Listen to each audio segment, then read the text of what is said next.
पूजा हवे प्यारे ईश्वर। ई बात के हो न सोचे बिचारे, हमनी के दुश्मन भइल बाटे दुनिया। बिनती बाब के हो पत्थर न मारे, ना कौनो हाट ना बजरिया से होला, ना कौनो हाट ना बजरिया से होला।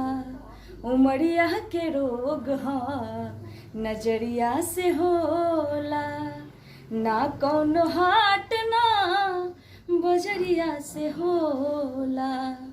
उमरिया के रोग नजरिया से होला। कहाँ कोनो जात पात पूछेला जियारा, सनहिया सिंगार सवरिया से होला। ना कौनो हाट ना बजरिया से होला।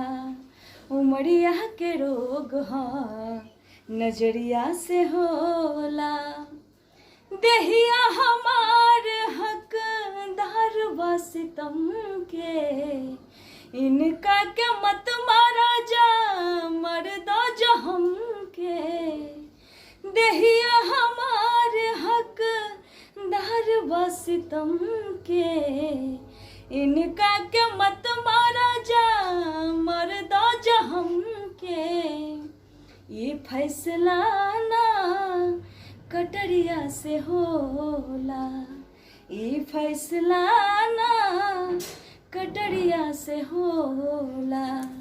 उमरिया के रोग नजरिया से होला, ना कौनो हाट ना बजरिया से होला। उमरिया के रोग नजरिया से होला।